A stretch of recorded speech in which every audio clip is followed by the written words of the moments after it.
Testing, testing.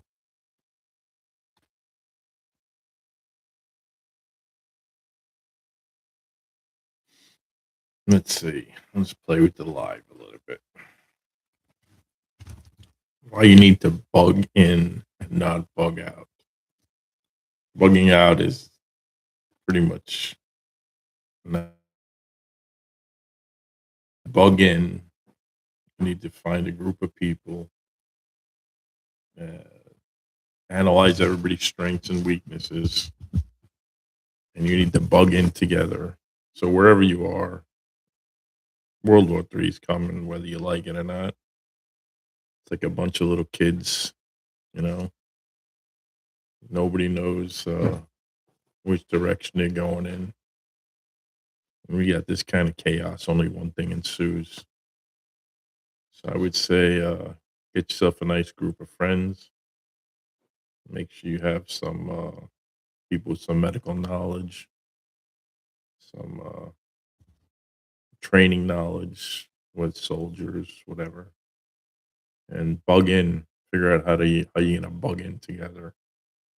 Make sure you have medical supplies, gear, food, water, all that kind of stuff. But bugging out usually is not a good idea. Bugging out is good if you're on the run or something like that. But in resource gathering and stuff like that, that's a lot harder to resource gather. A group is always going to resource gather better. You're going to be stronger.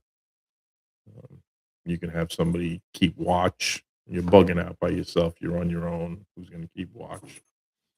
So, bugging is better. Preparing yourself to be around a group of people, skill wise. You got to look at what skills they bring to the table. But you definitely don't want to bug out.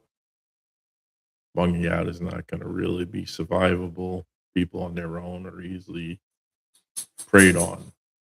So I would say if World War III comes, make sure you have a group of people, like-minded people that are going to have certain traits and certain skills to help you out. Definitely have some medical gear, plenty of water, plenty of food.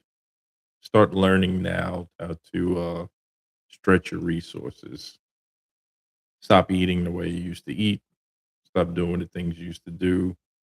Small portions. Get your body used to stretching out your food. That'll keep you healthier. If you don't do that now and World War III breaks out and you got to start stretching your food, you're going to be weak. But if you train your body now, you'll be used to eating small portions. Your body will be used to it and you'll still have your strength. Small portions doesn't mean you're not going to have strength. But if you're used to big portions, big meals, World War III breaks out, and then you got to start stretching your food, your body's going to be weaker as it adapts. So it's better to start training now. Go out there. If you don't hunt, go out there and start hunting. Start learning some skills. That would be about zero reliance on the government at that time. They're going to worry about themselves. They won't be worrying about you. As now, they don't really worry about you. So if things go awry, they're gonna let you out there, fend for yourself for a while. So you're not gonna be able to depend on them. You gotta be fish, you gotta be able to survive. So start training now. Uh, Start getting in the gym, get yourself in physical shape, start getting any of your medical care done now. Because if chaos breaks out, you're just not gonna have anything available. Store medicine, get some, extra medicine in the house. Seems like COVID wasn't enough for them. That was, just a test case. They'd like to start World War III instead. So, when the rule of law it's something because rule of law is important, and that's on a global stage, or that's in a nation stage. We didn't have rule of law here in the United States. It had to be reestablished. But then, here we are on the global stage throwing rule of law out the window. So it's a type of spirit in people. So you can't have rule of law in your country and then have lawlessness towards the rest of the world. That's the wrong spirit to have. So you have to make sure your nation is first, your nation is strong, but you still can't be lawless. You can't go out there and just be lawless. You can't just determine who's the good guy, who's the bad guy. You have to find a way to negotiate, talk, have discussions, diplomacy. The only thing that avoids diplomacy, which is pretty much out the window right now. It's a free for all out there right now. Excuse me, but it's a free for all out there right now. Sometimes people are given power. They think it's their own power, but it's not. It's given from God chooses who's going to be a leader and who's not going to be a leader. Sometimes that power goes to their head. They think it's their power. It is what it is. And when they think it's their power, they think they're unstoppable. I mean, you can look at history. Mao, Hitler, All of them thought they were unstoppable. You get a taste of power and you just think you're unstoppable, nothing can stop you. And then it goes to your head. And once that mentality goes to your head, that's pretty much it. And nobody makes decisions in this world. God makes decisions in the world. He chooses who goes, who stays, who's going to be in power, who's not going to be in power. All these things are already chosen way ahead of this and his leaders, but doesn't seem like we have any of those anymore. They chase the dollar, you know. There's God in heaven and there's money. Money's their God. They chase money more than they chase everything anything else. So we're on a collision course that's probably going to erupt this year, and I don't think there's going to be any steering us away from that. But it's going to be a humbling moment for the world. God always sends a nice humbling message to everybody when nobody's listening, like a bunch of spoiled children, playing with their new toys. I just heard that we're going to up our military budget here in the United States, 1.5 trillion. Oof, isn't that a number? It's unsustainable. That much money on the military is unsustainable. So you try and teach these people, right? You got to cut the spending. We don't need to spend 1.5 trillion. That means people are stealing. So if you're spending 1.5 trillion on the military, you're all they're just stealing your money. So that's when you get that bolt that costs, $50 million for a bolt. They're all just big thieves. They're all grifting, and the grift just keeps on getting worse. It doesn't get any better. So to sustain conflict, costs have to go down. You can't have the biggest threat to our national security right now is the people that are designing our military, our planes and tanks and everything. They're grifting so much that they put our nation at risk. No conflict will ever be sustainable if you're spending $1.5 trillion a year on your military. It's unsustainable. You're going to collapse. Your nation is going to collapse. It is an amazing thing to me how great the grift is with these politicians. It's not even funny. It's just amazing. And they grift it right out in the open. They know they're grifting and they do it right out in the open. There's no moral conscience and just keep getting the pockets deeper and deeper and deeper. And tariffs aren't going to do anything when you're spending 1.5 trillion on the military. Tariffs aren't going to make a difference. Tariffs would have made a great difference in this country, but it wasn't meant to just spend it on the military. It was meant to make your life, my life, better. In the old days, there were good politicians and good people that cared about the people. Now, it's just one big grift. Who's grifting the most? I just see this Venezuela thing, and the guy that's in charge of now, this Sitco, you know, candy to the people that you know they've been running around stealing money with their whole life.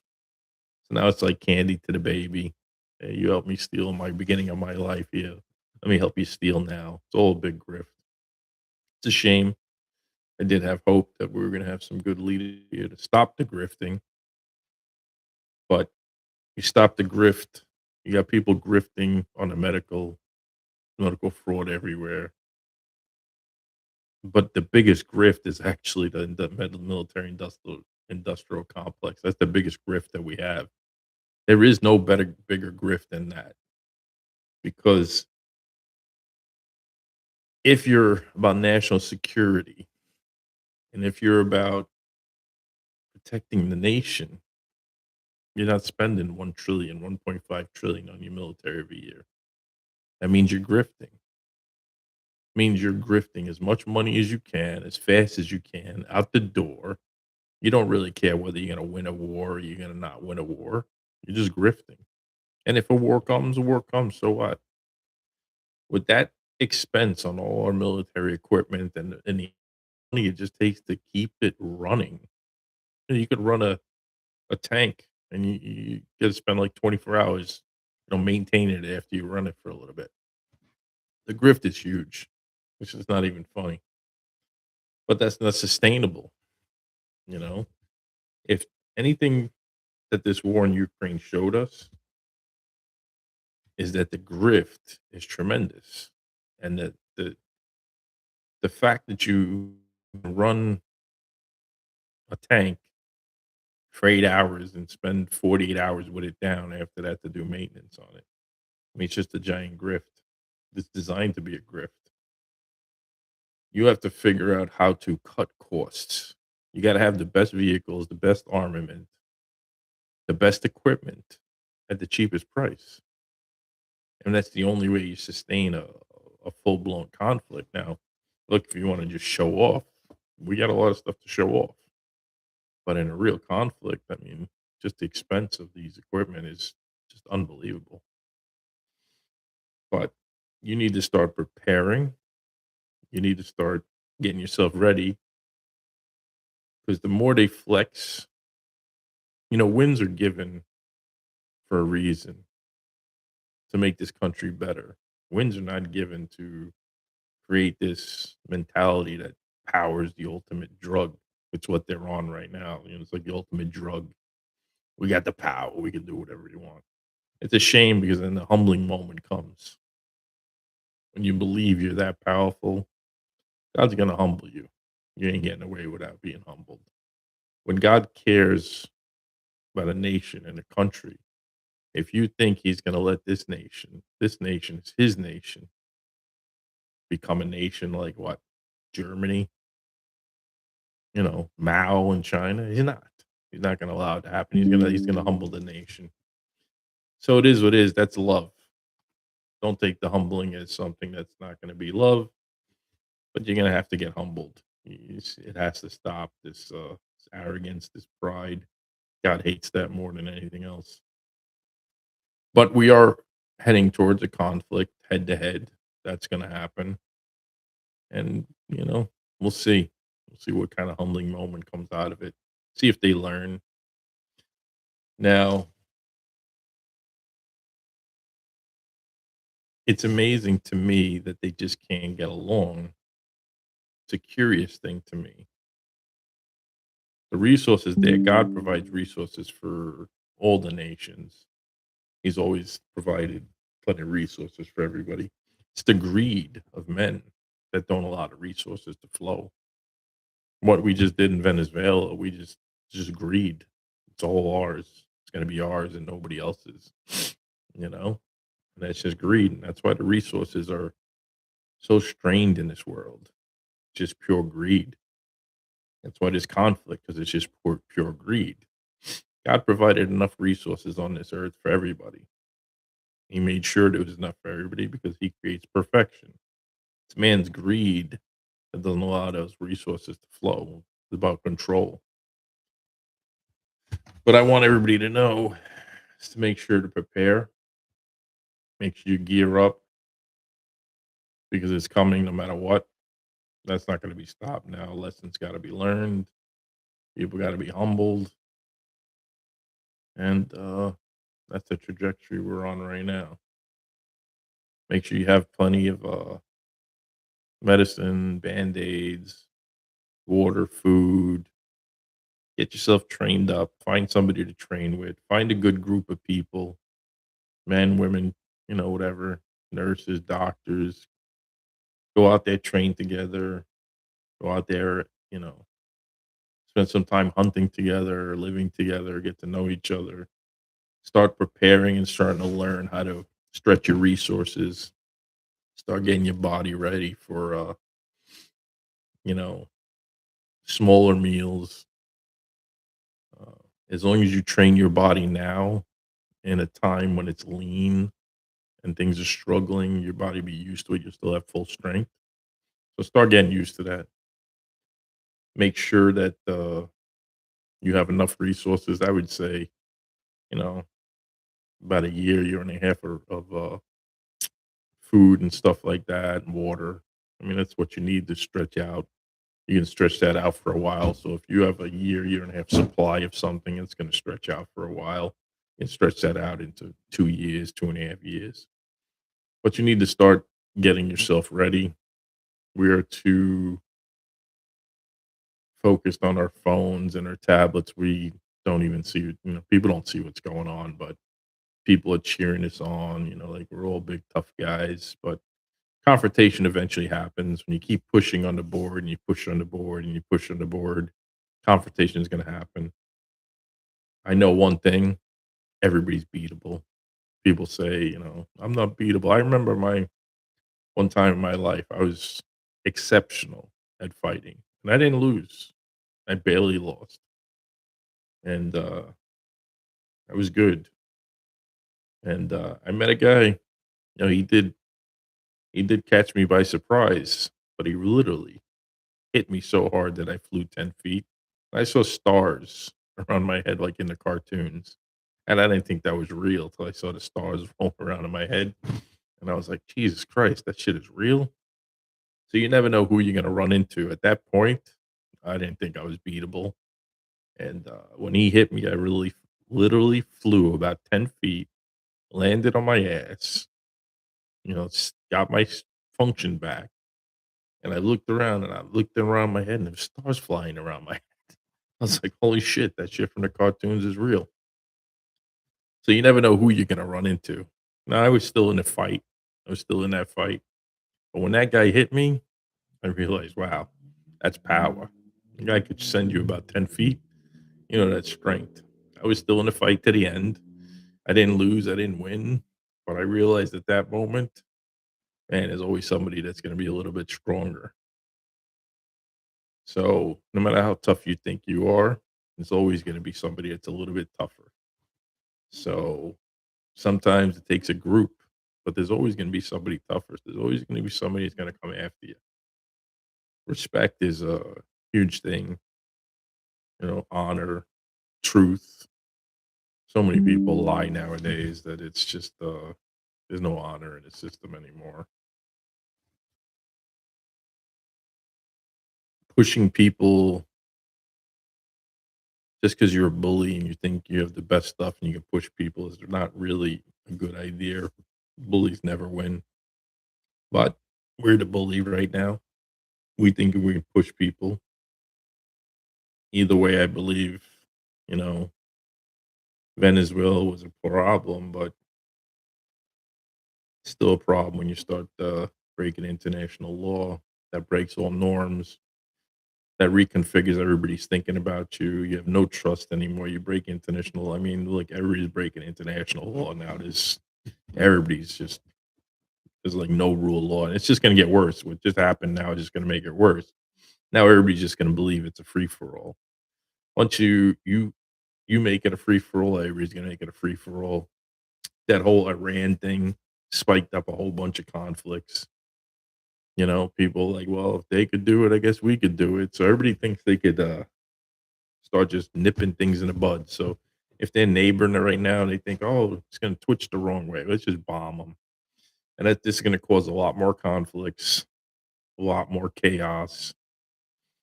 You're going to see some interesting things with other countries now because United States could be one of two things. It could be a light. We were supposed to be a light to the world, just a model for how people should live. We were not supposed to be intervening in other countries and reshaping their leadership. We were just supposed to be a model for people to follow. By you being a model and doing the right thing, people will gravitate to it. Somewhere we went way wrong. We thought we are just going to bully the whole world. And that's a problem, you know, but we lost track of what we were created to be. We're just supposed to be a guiding light to the world so everybody could look to us and learn from us. And we weren't supposed to be, overthrowing governments and restructuring, international law. That's pretty much gone now. The old, that's going to be a problem now because it's going to be a free for all now. If one If the United States of America, which is supposed to be the guiding light, breaks international law, it's going to be a free for all because everybody's going to just do it now. You just open the door, Pandora's box, and chaos is going to ensue everywhere. And eventually, people are going to start pushing back too. I mean, everybody's going to recalibrate after this. We don't own the Western Hemisphere. It's not ours. We own the United States of America. That's it. That's the only thing that's ours. We don't own the Western Hemisphere. That's their countries. Look, if they don't want to do business with us, they have a right to not do business with us. Show them respect. Show them honor. They'll do business with you. Just- You want oil? They'll sell it to you. 'Cause you have no respect. You have no honor. You just tell them it's ours. I've never seen nothing like that in my life. The arrogance. So, in anything, if you show respect and honor, people do business with you. But if you don't show respect and honor, and you just think you can take something, it's eventually going to be pushback. Look, I don't care how tough you think you are, how badass you think you are. Eventually, a group of guys is going to come. They're going to beat you down. That's just what's going to happen. You can't just piss off the whole world and just be like, nothing's going to happen. Talk about the arrogance. So I want everybody to know to prepare, get yourself ready. Either way, conflict is coming, and arrogance and pride, man, that God humbles that. He hates that the worst more than anything else. When you start beating your chest, a humbling is coming, and it's gonna be bad. But that's out of love. Make no mistake.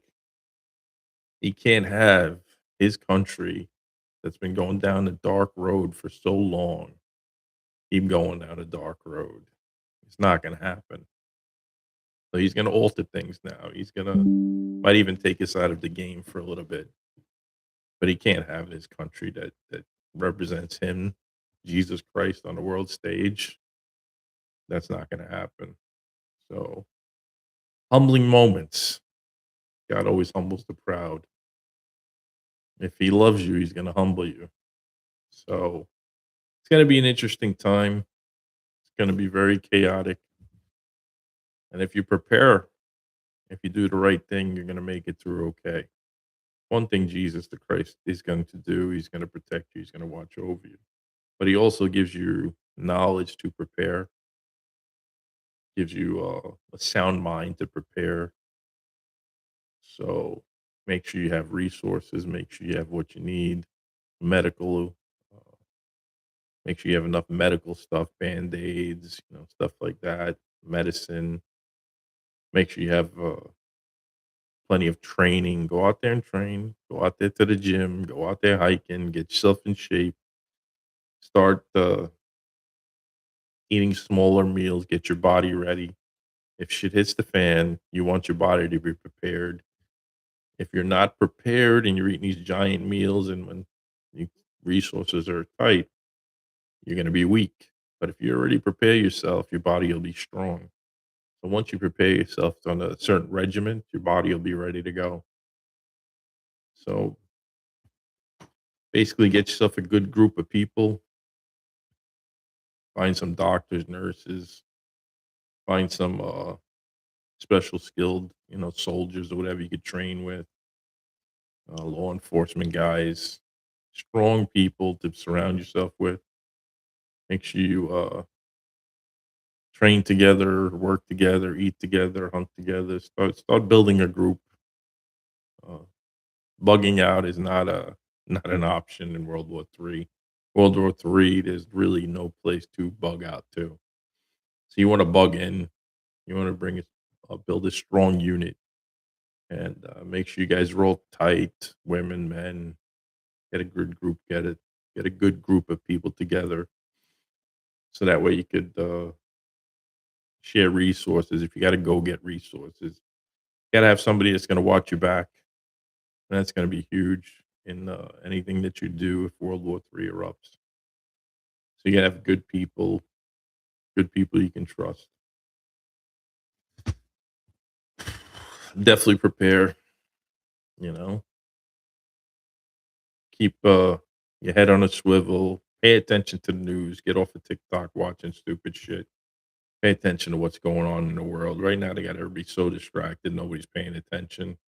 I've been watching this for a while, and y- there was a window, a very small window, but you know they try and hide things, but they're heading in the same direction. It's pretty interesting that they just can't get along, and that's bewildering to me. I don't know where the dysfunction is, where that mental dysfunction is. Why not share the resources? Why not work together? I mean, it just doesn't make sense to me. Is that greed? That greed overtaking you so much? It's never enough? Is that what it is? I mean, how evil is that? That's never enough. I mean, it's pretty interesting that there is that almost like they have a veil over their eyes and their souls, and they can't see any better. They can't judge any better. They can't function any better. That they can't get along. It's pretty interesting, but that's where we are. Like a bunch of spoiled little kids running the governments now. Mine, mine, mine. It's all mine. You can't have none.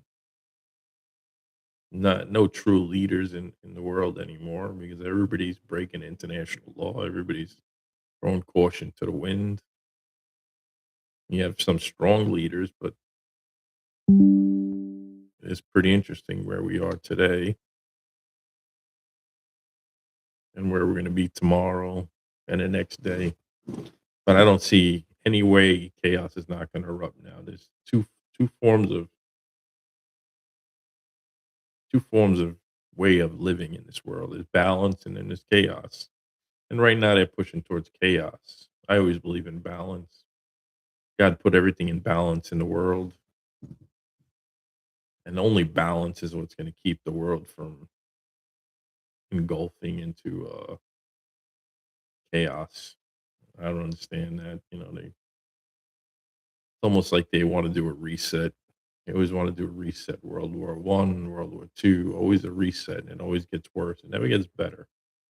The world never gets better. It always gets worse after a reset.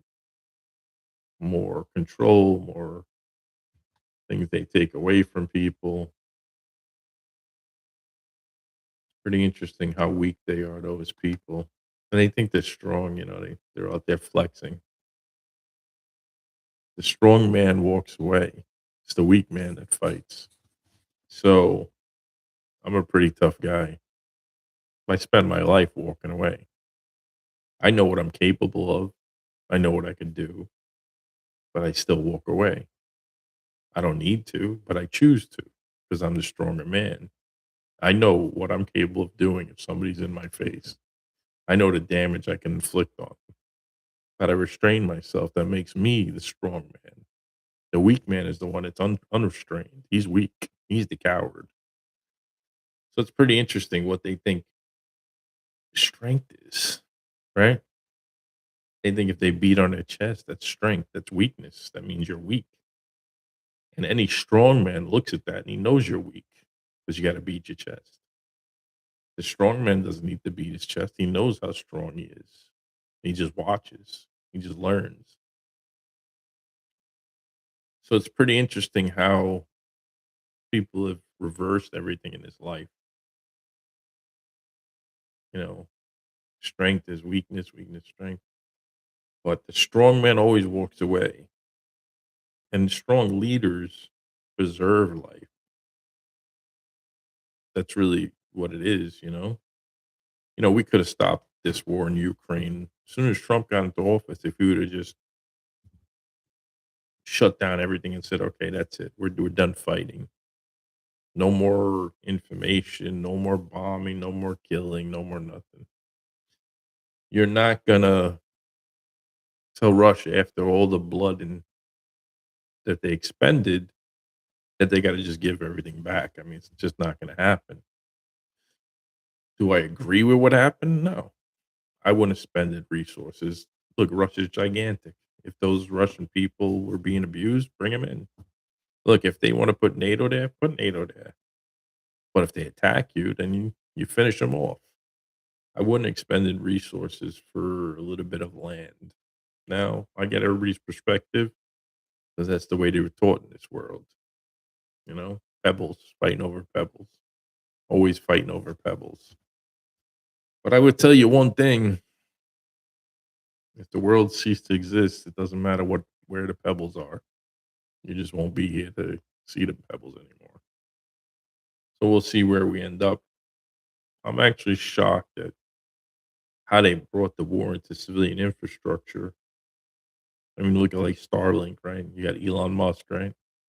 Those are civilian satellites and not military satellites, but he lets them use them for combat. Then you have Israel with their beeper bombs, smuggling bombs through civilian infrastructure, creating bombs and smuggling through civilian infrastructure. Anything could happen in that route. People could have died. Then you have them bring in the what are those cargo vehicles to attack Russia's airfield, civilian infrastructure again. Now we're taking tankers, we're removing leaders of countries, we're bombing nuclear facilities. We've got drones all over the place. There's no more rule of law, everything's just chaos. Lawlessness serves only one person and one being, and that ain't God. Lawlessness serves the lawless one.